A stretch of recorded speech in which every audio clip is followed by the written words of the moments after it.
Las olas del Pacífico mexicano habían arrastrado muchas cosas extrañas hasta las costas de Zihuatanejo a lo largo de los años. Pero Aurelio Crescencio Mendoza nunca había encontrado algo como el objeto metálico anaranjado que descubrió enredado en su red de pesca la mañana del 15 de marzo de 2023. El pescador de 52 años había trabajado estas aguas durante más de 30 años, y su experiencia le decía inmediatamente que había encontrado algo importante. «¡Oiga, compadre!», gritó Aurelio a su compañero de pesca, Macedonio Filadelfo Ruiz, quien estaba trabajando en el otro extremo del barco. «Venga a ver esto». Macedonio se acercó y examinó el objeto que Aurelio había extraído cuidadosamente de la red. Era cilíndrico, del tamaño aproximado de una caja de zapatos, con una superficie metálica que había resistido décadas de exposición al agua salada. En un lado, letras descoloridas pero aún legibles indicaban «Grabadora de vuelo, no abrir». «Es una caja negra», murmuró Macedonio, reconociendo inmediatamente lo que habían encontrado. «¡De un avión!». Aurelio giró el objeto en sus manos, notando que era considerablemente más pesado de lo que había esperado. «¿Cree que debamos reportar esto a las autoridades?». «Sin duda. Esto podría ser evidencia de un accidente aéreo». Los dos pescadores no tenían idea de que habían descubierto la pieza clave de un misterio que había atormentado a una familia mexicana durante 28 años y que estaban a punto de reabrir uno de los casos más enigmáticos en la historia de la aviación comercial mexicana.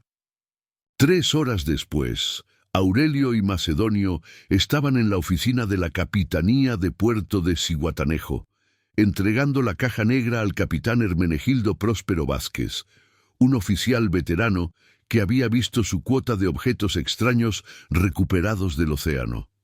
«¿Dónde exactamente encontraron esto?», preguntó el capitán Vázquez, examinando el dispositivo con interés profesional.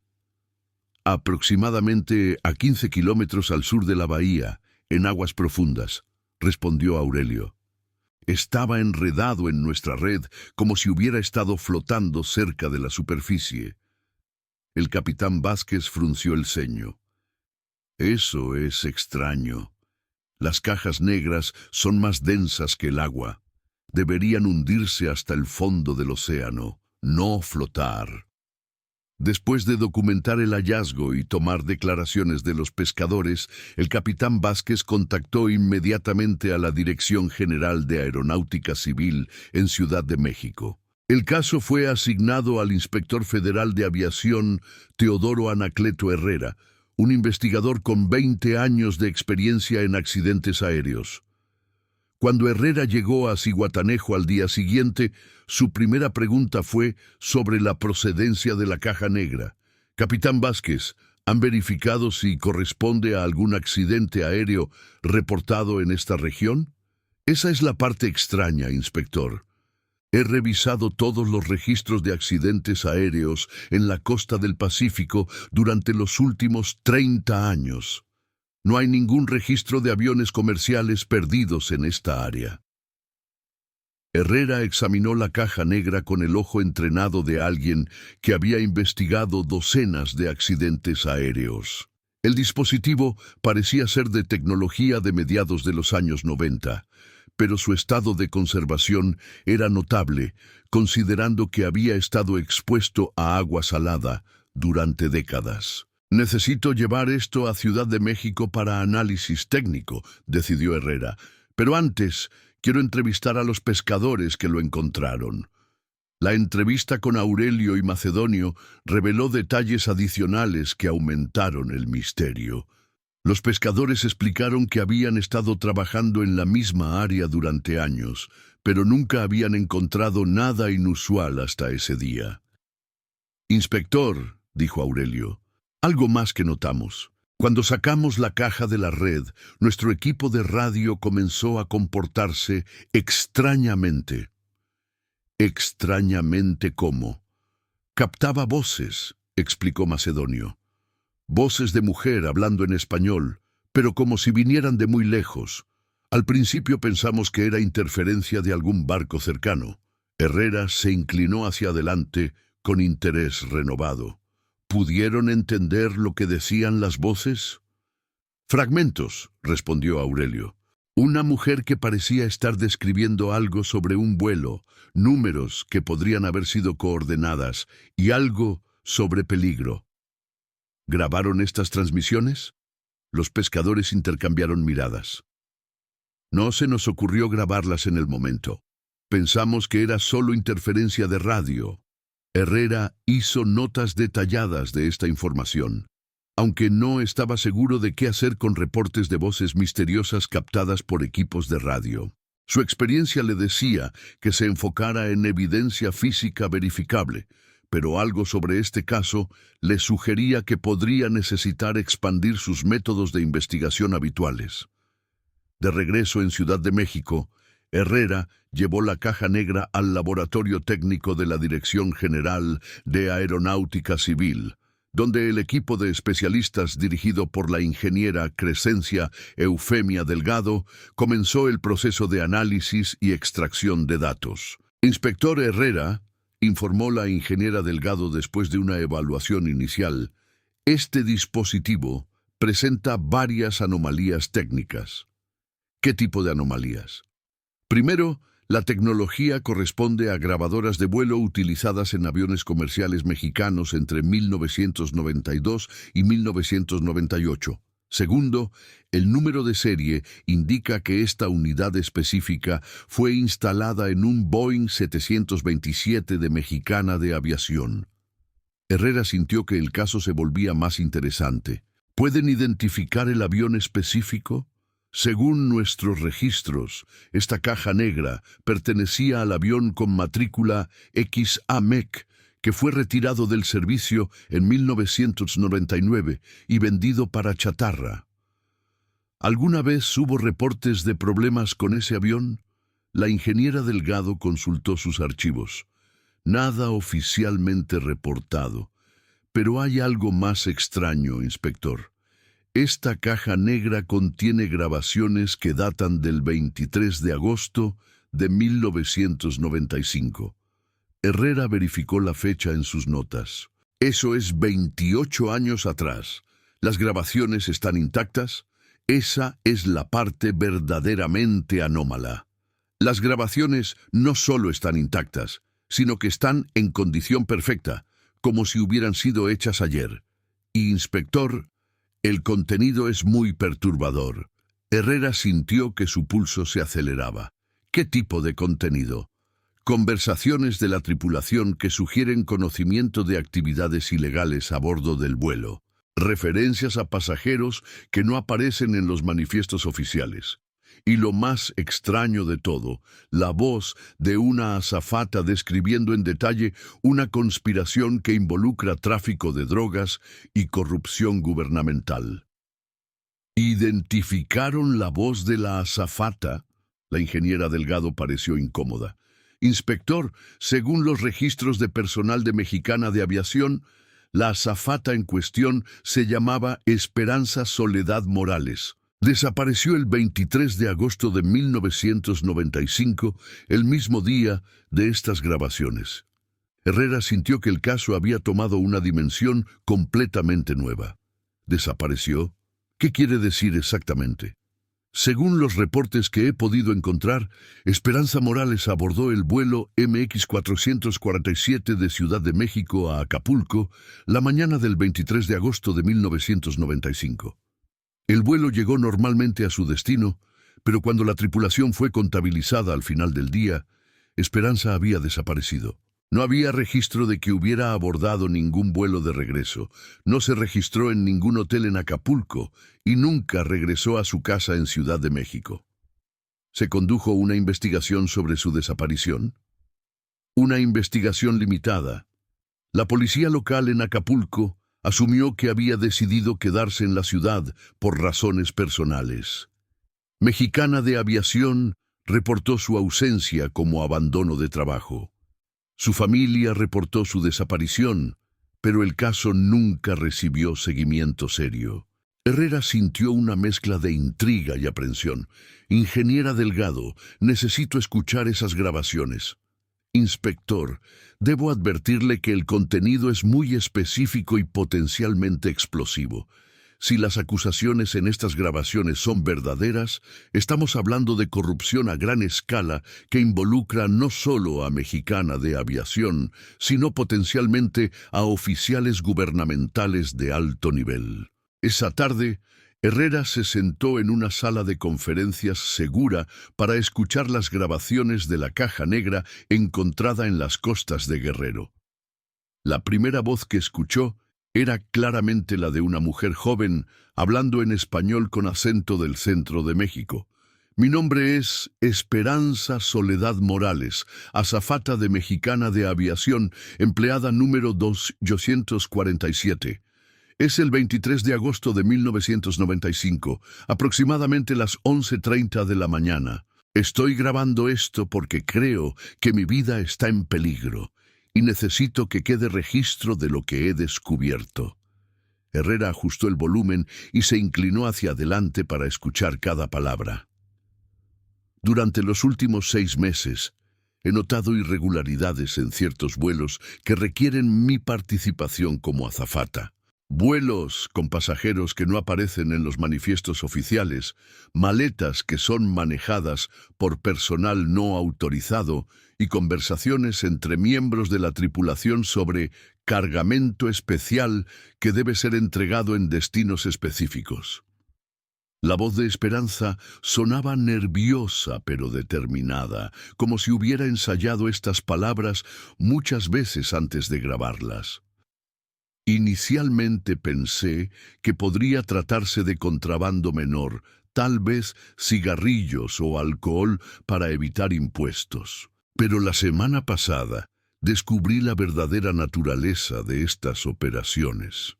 Herrera hizo una pausa en la grabación para tomar notas. Luego continuó escuchando. El vuelo MX-447 que estoy trabajando hoy no es un vuelo comercial normal.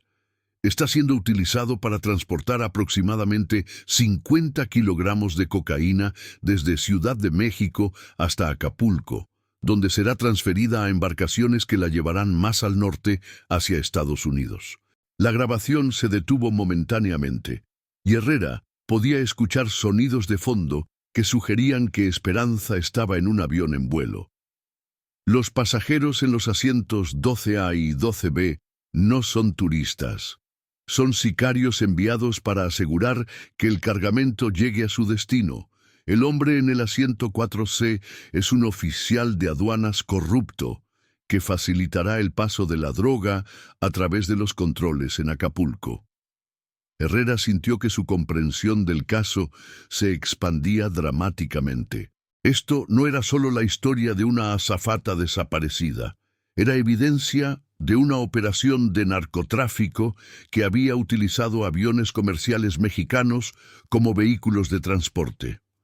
Pero lo más grave, continuó la voz de Esperanza, es que esta operación está siendo supervisada por el comandante Demetrio Crisóforo Sánchez, piloto senior de Mexicana de Aviación, en coordinación con oficiales del gobierno federal, cuyas identidades he documentado en notas separadas.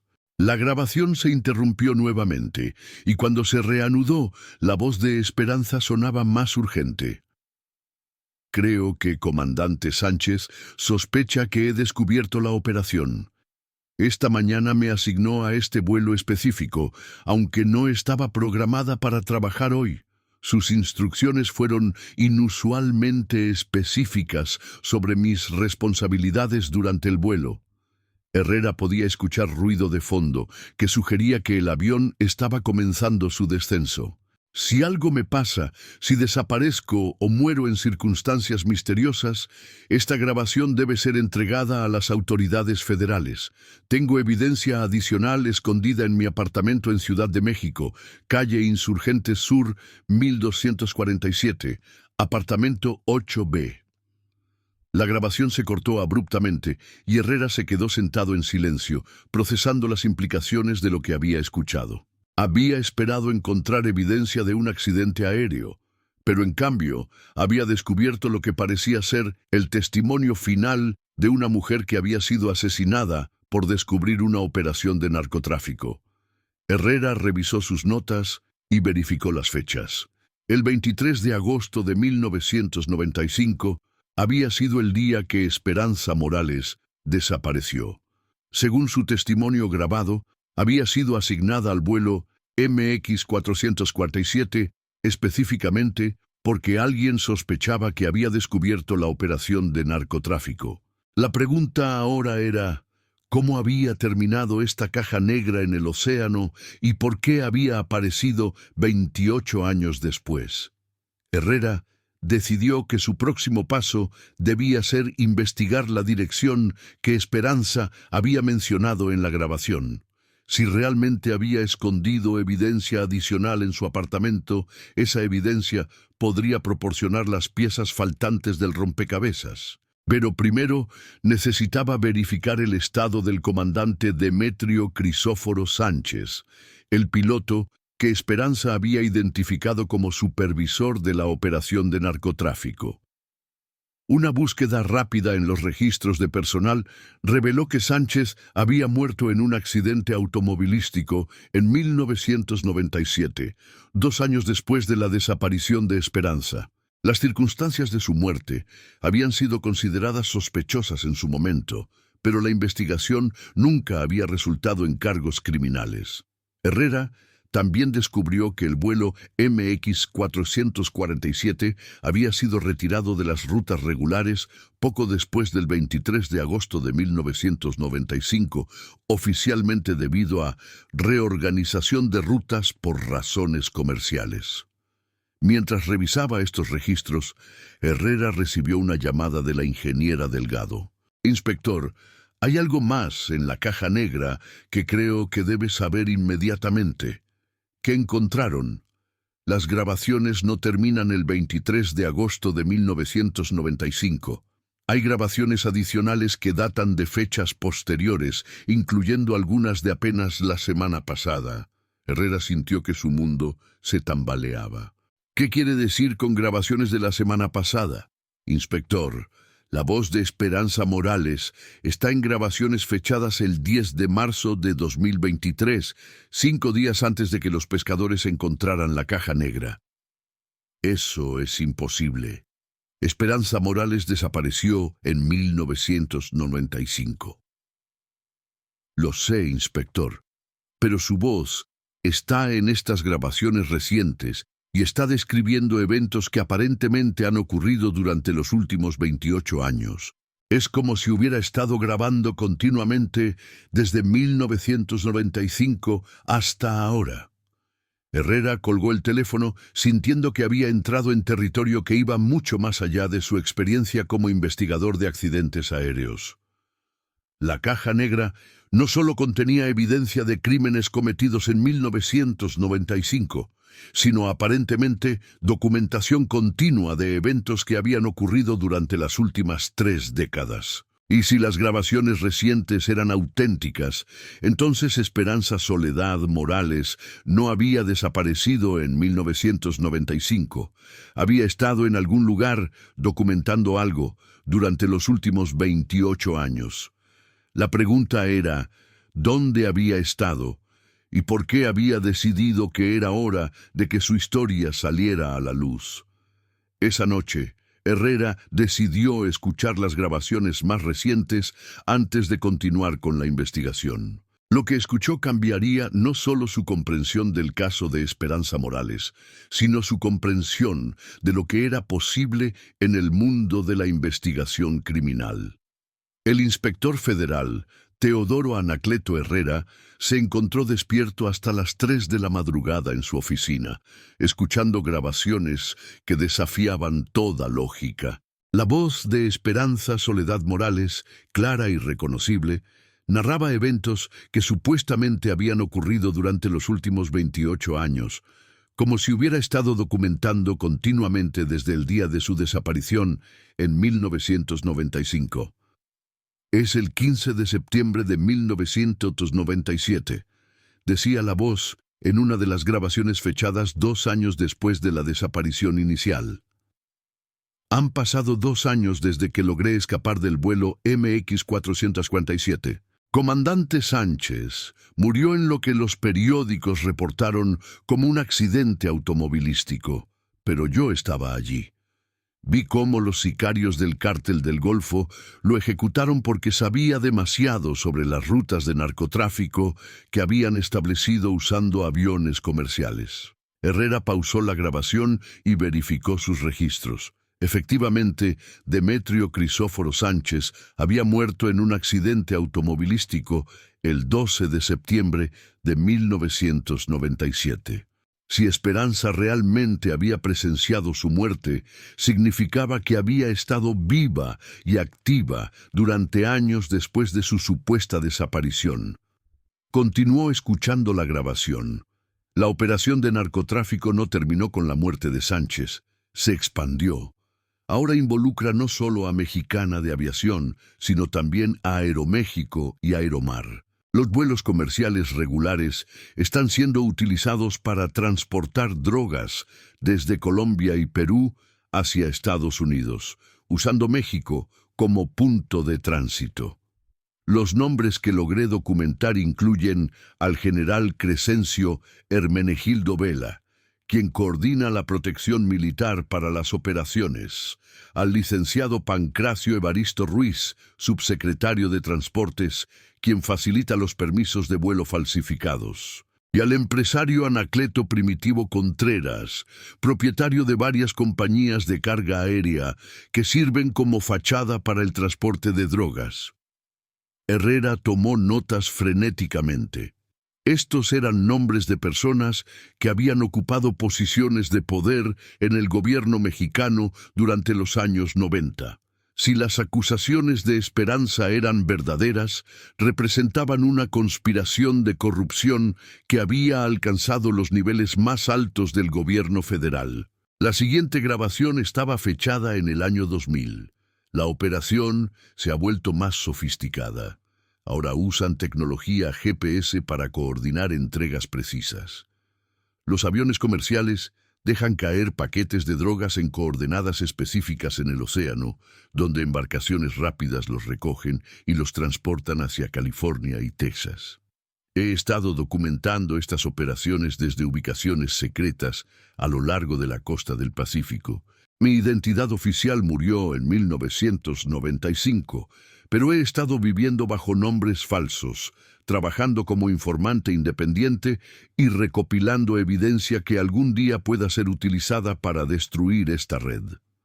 Herrera se dio cuenta de que si estas grabaciones eran auténticas, Esperanza Morales había estado conduciendo una investigación encubierta de una década de duración sobre una de las operaciones de narcotráfico más extensas en la historia de México.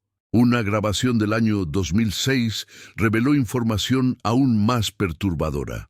La operación ahora incluye el transporte de personas, además de drogas. Vuelos comerciales regulares están siendo utilizados para mover sicarios y operadores del cartel entre ciudades mexicanas y hacia Estados Unidos. Los pasajeros pagan sobornos masivos para obtener documentos de identidad falsos que les permiten viajar sin ser detectados. El Cártel del Golfo ha establecido una alianza con grupos criminales en Colombia y Guatemala. México se ha convertido en el centro de una red de narcotráfico internacional que mueve miles de millones de dólares anualmente. Herrera consultó sus archivos sobre actividad de carteles durante la década del 2000. Los patrones que Esperanza describía coincidían con informes de inteligencia que habían sido clasificados como alto secreto durante años. La grabación más impactante estaba fechada apenas 3 semanas antes del descubrimiento de la caja negra. Es el 25 de febrero de 2023. Después de 28 años de documentar esta operación, finalmente he reunido suficiente evidencia para destruir toda la red, pero también sé que mi tiempo se está agotando. Los líderes del cartel han descubierto mi identidad y mi ubicación. Han enviado sicarios para eliminarme, como hicieron con comandante Sánchez hace tantos años. Pero antes de que me encuentren, voy a asegurarme de que toda la evidencia que he recopilado llegue a las autoridades correctas.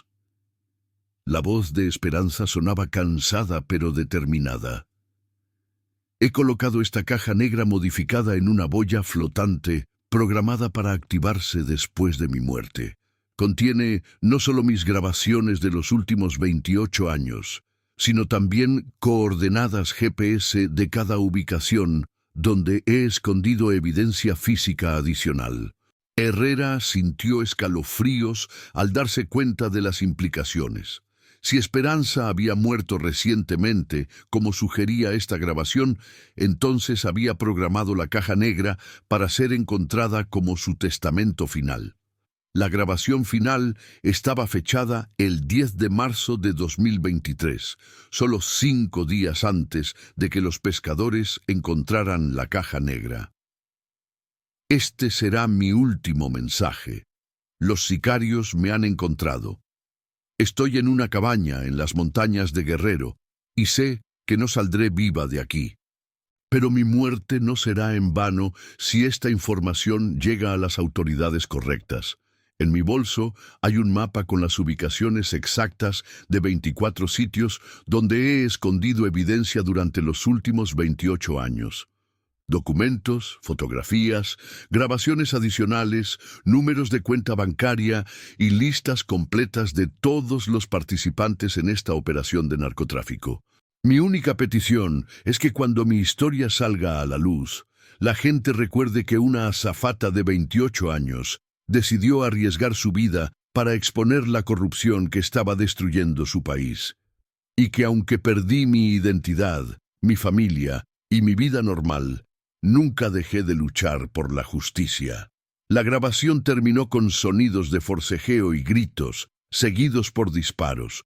Luego, silencio total. Herrera se quedó sentado en su oficina a las 4 de la madrugada, sintiendo el peso de una historia que había comenzado como una investigación rutinaria de una caja negra encontrada por pescadores y se había convertido en la exposición de una conspiración de narcotráfico que había operado durante décadas. Su primera acción fue contactar al fiscal general de la República. Este caso había crecido mucho más allá de su jurisdicción como investigador de accidentes aéreos y ahora requería la atención de las autoridades federales de más alto nivel. A las 8:00 am, Herrera se reunió con el fiscal especial Hermenegildo Próspero Castañeda, quien había sido asignado para supervisar la investigación expandida del caso Esperanza Morales. «Inspector Herrera», comenzó el fiscal Castañeda después de revisar las transcripciones de las grabaciones, «si estas acusaciones son verdaderas, estamos enfrentando uno de los casos de corrupción más extensos en la historia moderna de México». «Fiscal, las grabaciones contienen nombres específicos, fechas exactas y detalles que pueden ser verificados independientemente. Creo que Esperanza Morales realmente estuvo investigando esta operación durante 28 años. ¿Qué evidencia física tenemos, además de las grabaciones?» Herrera consultó sus notas. Esperanza mencionó 24 ubicaciones, donde escondió evidencia adicional. También mencionó que tenía un mapa en su bolso cuando fue asesinada. ¿Tenemos alguna idea de dónde ocurrió su muerte? Según la grabación final, estaba en una cabaña en las montañas de Guerrero. Dado que la caja negra fue encontrada en las costas de Guerrero, es probable que el sitio esté en esa región. El fiscal Castañeda asintió. Voy a coordinar con la Policía Estatal de Guerrero para buscar el sitio donde fue asesinada Esperanza. Mientras tanto, quiero que usted investigue la dirección que ella mencionó en Ciudad de México. Esa tarde, Herrera se dirigió al apartamento en Insurgentes Sur 1247, apartamento 8B, que Esperanza había mencionado en sus grabaciones iniciales. El edificio era una estructura de apartamentos de clase media de los años 80, ligeramente deteriorada, pero todavía habitable. El administrador del edificio, Crescencio Teodoro Maldonado, había trabajado allí durante más de 30 años y recordaba a Esperanza claramente. «Señorita Morales», dijo cuando Herrera le mostró una fotografía de identificación de empleada de Mexicana de Aviación. «Claro que la recuerdo. Vivió aquí durante 3 años antes de desaparecer en 1995. ¿Y qué pasó con su apartamento después de su desaparición?» Su hermana vino a recoger sus pertenencias aproximadamente 6 meses después de que desapareció. Pero era extraño. ¿Extraño cómo? La hermana dijo que Esperanza le había dado instrucciones específicas de no tocar ciertas áreas del apartamento, especialmente un armario en el dormitorio que aparentemente estaba cerrado con llave.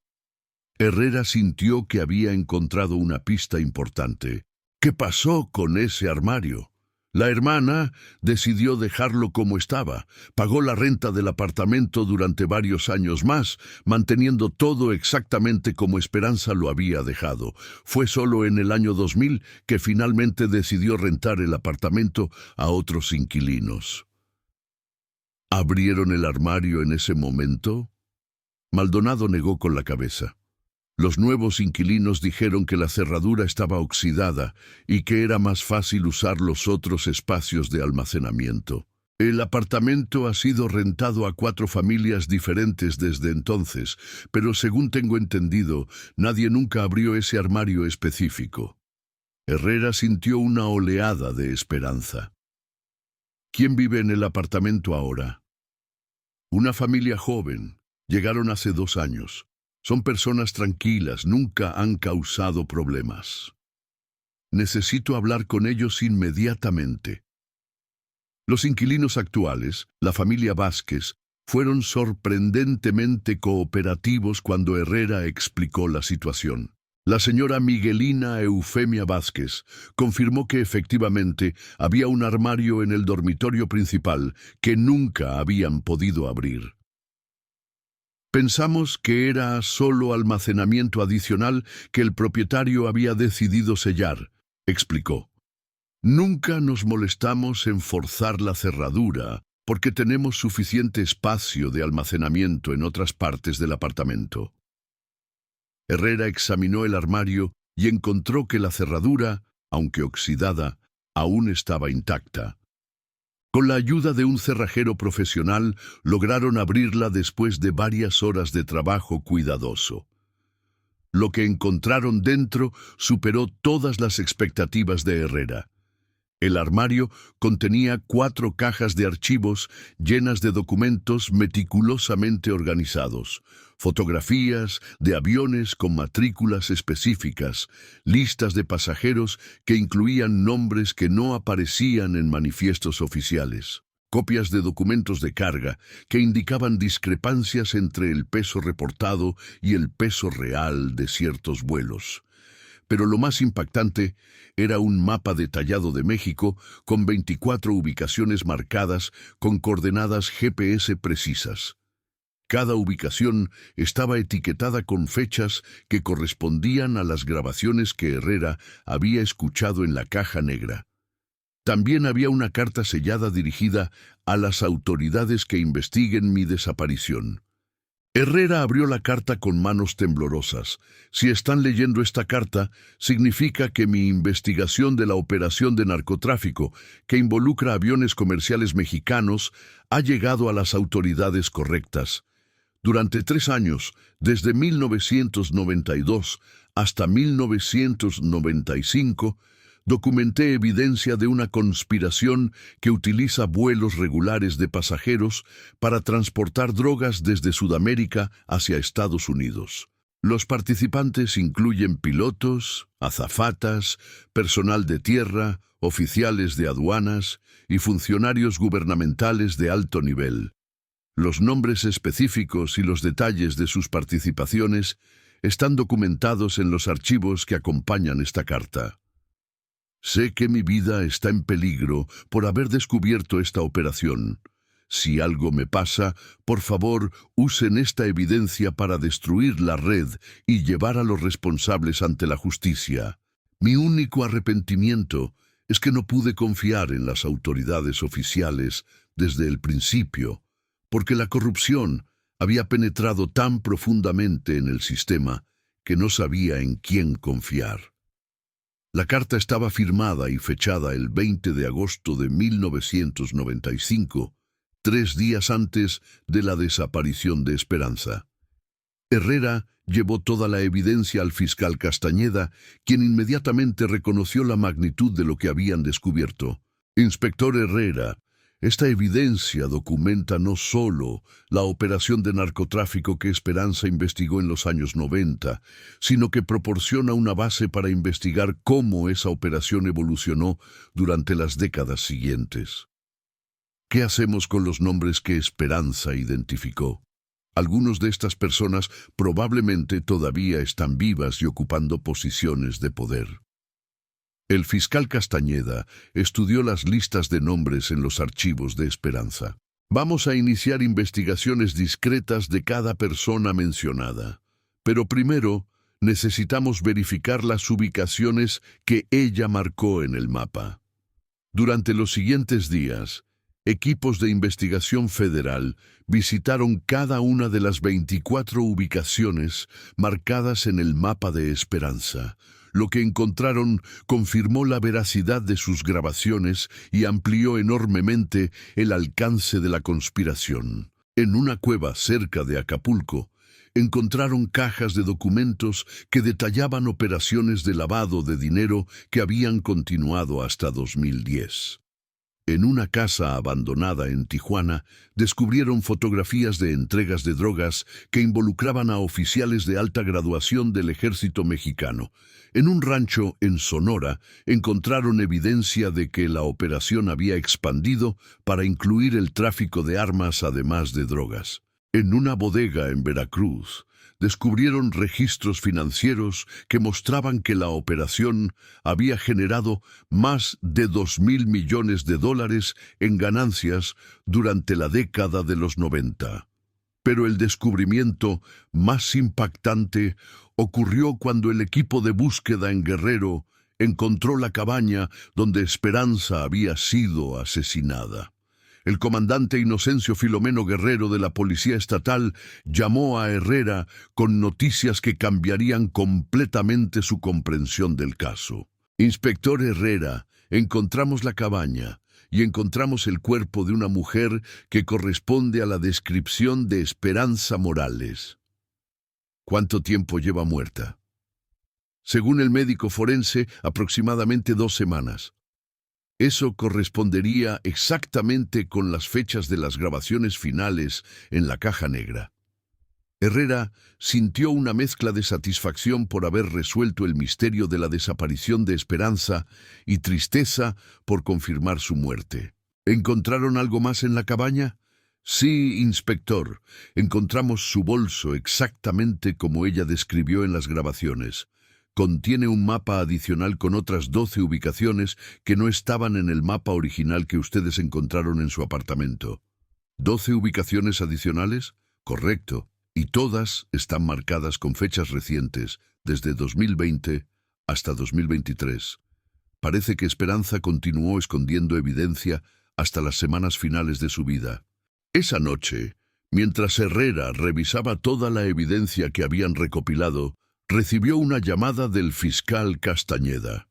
Inspector, las investigaciones preliminares de las personas mencionadas en los archivos de Esperanza han revelado conexiones actuales con operaciones de narcotráfico. No solo estamos investigando crímenes históricos, sino una conspiración que aparentemente ha estado operando continuamente durante más de 30 años. ¿Qué tan alto llega la corrupción? Inspector, algunos de los nombres en los archivos de Esperanza corresponden a personas que actualmente ocupan posiciones en el gabinete federal. Estamos hablando de una conspiración que podría alcanzar hasta los niveles más altos del gobierno actual. Herrera se dio cuenta de que el caso de Esperanza Morales había evolucionado mucho más allá de la investigación de una azafata desaparecida. Se había convertido en la exposición de una red de corrupción que había operado durante décadas y que aparentemente continuaba operando hasta el presente. Fiscal, ¿qué va a pasar ahora? Ahora, inspector, vamos a usar la evidencia que Esperanza Morales reunió durante 28 años de investigación encubierta para desmantelar una de las operaciones de narcotráfico más extensas en la historia de México. Y vamos a asegurar que el sacrificio de Esperanza Soledad Morales no haya sido en vano. 6 meses después del descubrimiento de la caja negra en las costas de Guerrero, el Centro de Operaciones de la Fiscalía General de la República se había transformado en el epicentro de la investigación criminal más extensa en la historia moderna de México. Las paredes estaban cubiertas con mapas, fotografías, cronologías y diagramas que documentaban 28 años de una conspiración de narcotráfico que había penetrado hasta los niveles más altos del gobierno federal. El fiscal especial, Hermenegildo Próspero Castañeda, dirigía un equipo de 200 investigadores federales, auditores financieros, analistas de inteligencia y especialistas en crimen organizado que trabajaban día y noche para desentrañar la red que Esperanza Soledad Morales había documentado meticulosamente durante las últimas 3 décadas de su vida. «Inspector Herrera», dijo Castañeda durante la reunión matutina del 15 de septiembre de 2023, el análisis de la evidencia adicional que encontramos en las 12 ubicaciones del mapa final ha confirmado nuestras peores sospechas. Herrera, quien había sido ascendido a director de investigaciones especiales debido a su trabajo en el caso, estudió los reportes más recientes. ¿Qué han encontrado? La operación nunca terminó en los años 90. Evolucionó, se modernizó, se expandió. Lo que Esperanza descubrió en 1995 era solo la primera generación de una conspiración que ha estado creciendo durante 30 años. El analista senior Pancracio Herminio Vega se acercó al grupo con una carpeta gruesa. Director Herrera, hemos verificado las identidades de todas las personas mencionadas en los archivos de Esperanza. De las 127 personas identificadas como participantes en la operación original, 89 siguieron vivas hasta 2023. ¿Y cuántas de esas 89 personas continúan en posiciones de poder? 42. Incluyendo 2 secretarios de Estado actuales, un general del Ejército Mexicano, 3 gobernadores estatales y el director ejecutivo de la aerolínea, que reemplazó a Mexicana de Aviación después de su quiebra. Castañeda mostró un diagrama organizacional que ocupaba toda una pared.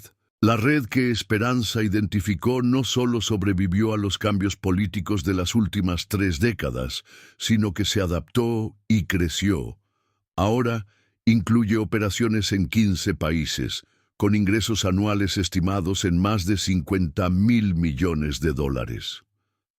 Herrera estudió el diagrama con asombro. ¿Cómo es posible que una operación de esta magnitud haya permanecido oculta durante tanto tiempo? La investigadora principal, Crescencia Eufemia Delgado, respondió, porque no permanecía oculta para las autoridades. Las autoridades formaban parte de ella.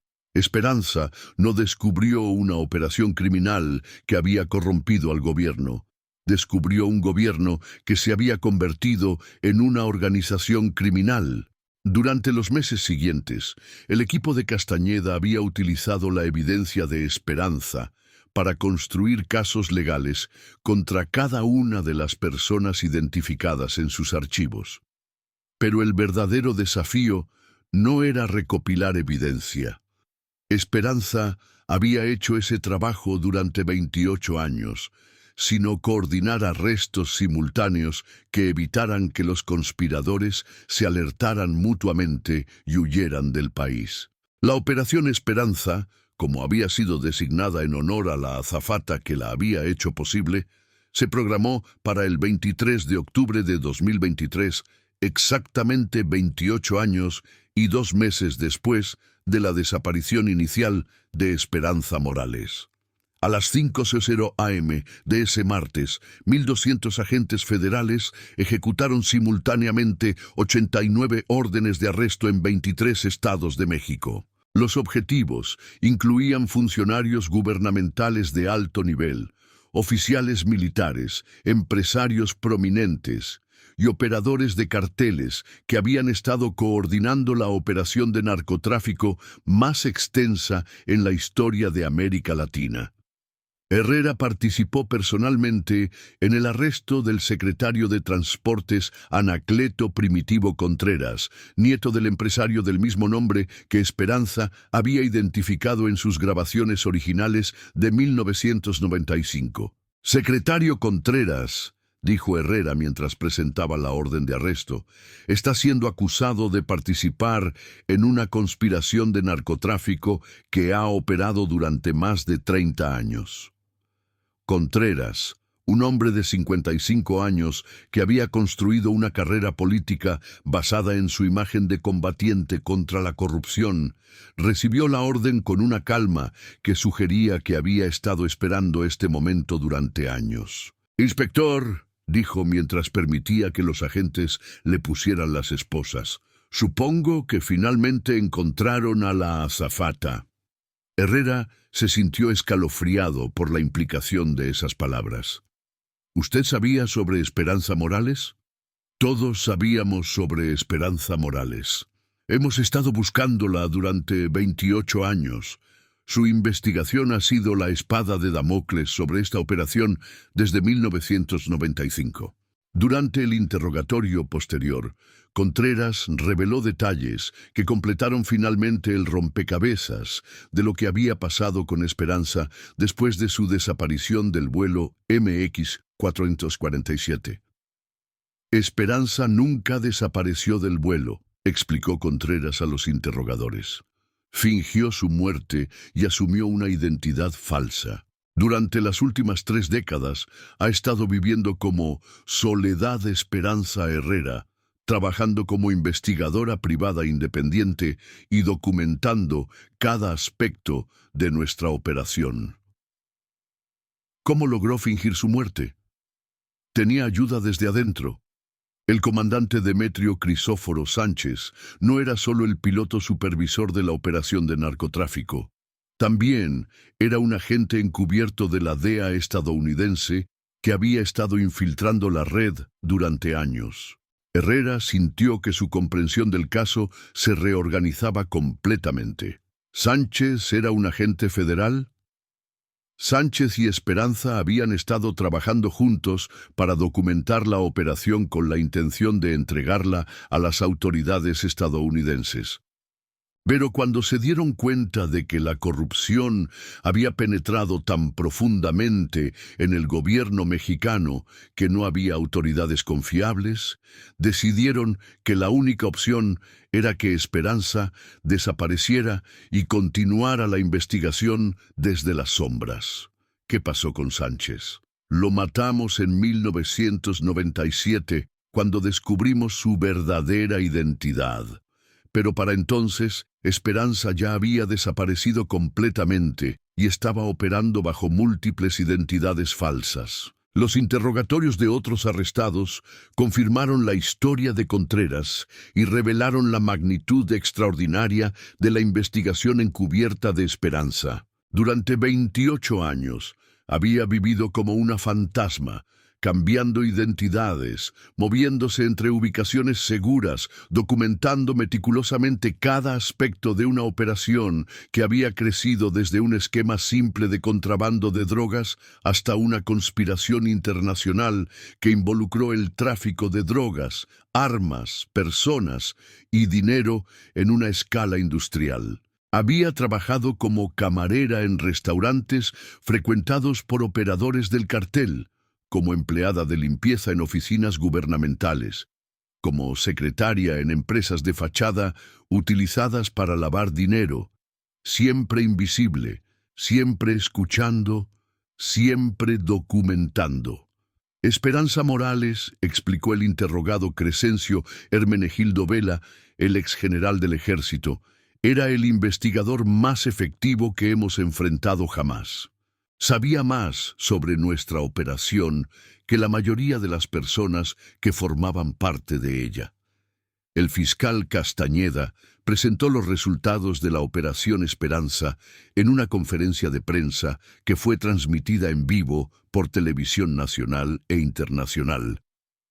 El 23 de octubre de 2023, anunció Castañeda, las autoridades federales de México ejecutaron la operación contra el crimen organizado más extensa en nuestra historia. 89 personas han sido arrestadas en conexión con una conspiración de narcotráfico que ha operado durante más de 30 años.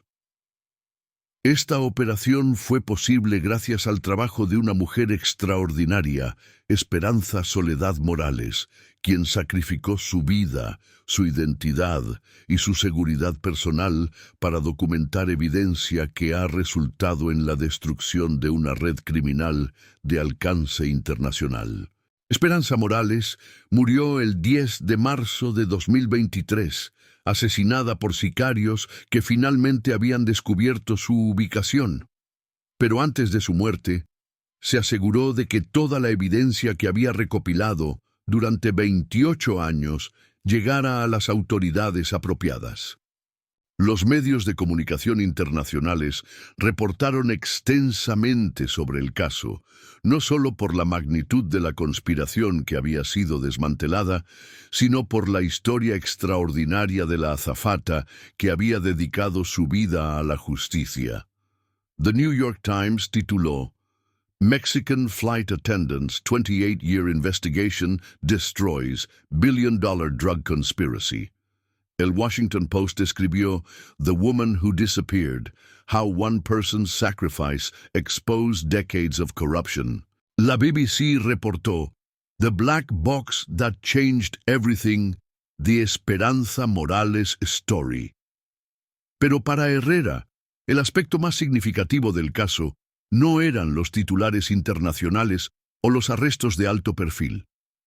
Era la historia personal de una mujer joven que había tomado una decisión extraordinaria y había mantenido su compromiso durante casi 3 décadas. 6 meses después de la Operación Esperanza, Herrera visitó el cementerio de Zihuatanejo, donde Esperanza Morales había sido enterrada con honores de Estado. Su tumba estaba marcada con una placa simple que leía Esperanza Soledad Morales. 1967-2023, azafata, investigadora, heroína. Pero en su lápida había sido grabado un mensaje adicional que había sido encontrado en sus notas finales. La verdad siempre encuentra una manera de salir a la luz. Junto a la tumba de Esperanza estaba sepultado Demetrio Crisóforo Sánchez, cuyo cuerpo había sido exhumado y reenterrado con honores, después de que se revelara que había sido un agente federal asesinado en el cumplimiento de su deber. En la ceremonia de dedicación del memorial, Herrera pronunció palabras que resumían el impacto del caso. Esperanza Morales nos enseñó que una persona con determinación suficiente puede cambiar el curso de la historia. Su investigación no solo desmanteló una operación criminal, sino que restauró la fe en que la justicia puede prevalecer incluso contra la corrupción más extensa. Ella perdió su vida normal, su familia, su identidad, pero nunca perdió su propósito, y ese propósito finalmente triunfó. El legado de Esperanza se extendió mucho más allá de los arrestos y las condenas que resultaron de su investigación. Su historia inspiró reformas fundamentales en la manera en que México combate el crimen organizado y la corrupción gubernamental. Se estableció la Fundación Esperanza Morales para apoyar a investigadores independientes que trabajen en casos de corrupción y crimen organizado. Se creó un programa especial de protección para informantes que documenten conspiraciones de largo plazo. Se implementaron nuevos protocolos de seguridad en la aviación comercial mexicana para prevenir el uso de vuelos regulares para actividades criminales. Aurelio Crescencio Mendoza y Macedonio Filadelfo Ruiz, los pescadores que habían encontrado la caja negra, fueron reconocidos como héroes nacionales por su papel en hacer posible la exposición de la conspiración. Nunca imaginamos, dijo Aurelio durante la ceremonia de reconocimiento, que una mañana normal de pesca cambiaría la historia de nuestro país. Un año después del descubrimiento de la caja negra, Herrera recibió una llamada de la hermana de Esperanza, Remedios Soledad Morales, quien había viajado desde Guadalajara para agradecer personalmente a todos los involucrados en resolver el caso de su hermana. «Inspector Herrera», dijo Remedios durante su visita, «quiero que sepa que nuestra familia nunca perdió la esperanza de que algún día sabríamos qué había pasado con Esperanza. Pero nunca imaginamos que había estado viviendo una vida tan extraordinaria. ¿Cómo se sienten al saber que Esperanza estuvo viva durante tantos años, pero no pudo contactarlos?» Remedios consideró la pregunta cuidadosamente. Al principio nos dolió saber que había estado viva, pero no había podido comunicarse con nosotros. Pero cuando entendimos la magnitud de lo que estaba haciendo, la importancia de su misión, nos sentimos inmensamente orgullosos. Esperanza siempre fue la más valiente de nosotras. Incluso cuando éramos niñas, nunca permitía que las injusticias pasaran sin confrontarlas. Su investigación fue simplemente la extensión adulta de la niña que siempre luchaba por lo que era correcto. 2 años después del caso, Herrera fue invitado a dar una conferencia en la Academia Federal de Investigación sobre las lecciones aprendidas del caso Esperanza Morales.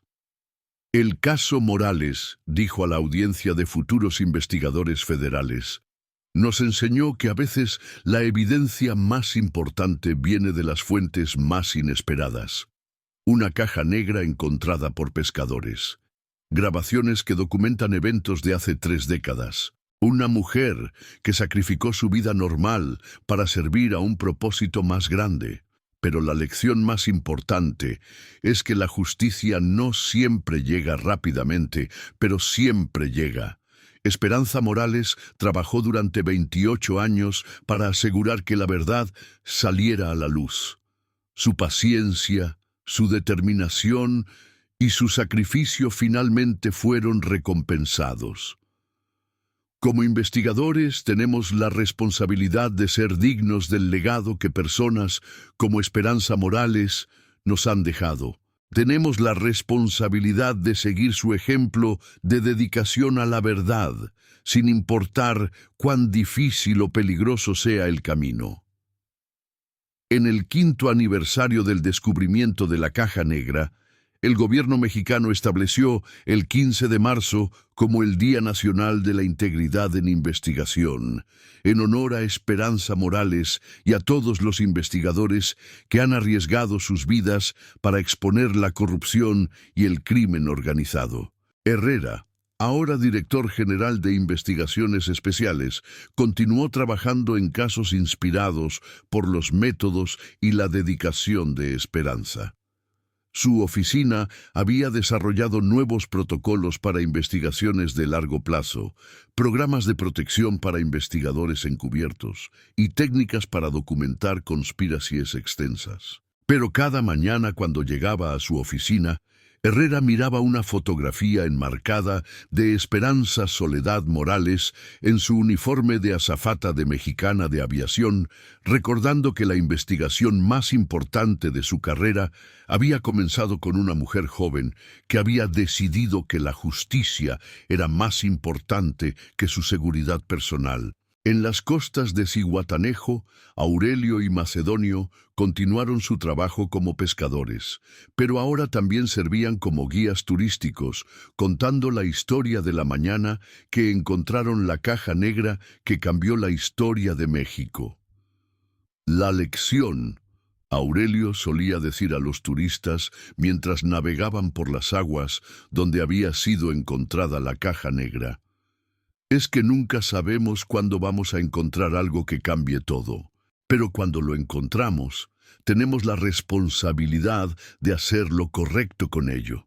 Y en una pequeña oficina en Ciudad de México, la Fundación Esperanza Morales continuaba apoyando a investigadores independientes que seguían el ejemplo de su fundadora, documentando la corrupción, exponiendo la injusticia y asegurando que la verdad siempre encuentre una manera de salir a la luz. La caja negra de Esperanza Morales se exhibía en el Museo Nacional de Historia, acompañada de una exhibición que contaba su historia completa. Miles de visitantes llegaban cada año para aprender sobre la azafata que había desaparecido en 1995 y había dedicado el resto de su vida a la justicia. Pero el verdadero memorial a Esperanza Morales no estaba en museos o monumentos. Estaba en las vidas de las personas que habían sido inspiradas por su ejemplo, en los investigadores que continuaban su trabajo, y en la comprensión de que una persona con suficiente determinación puede cambiar el mundo.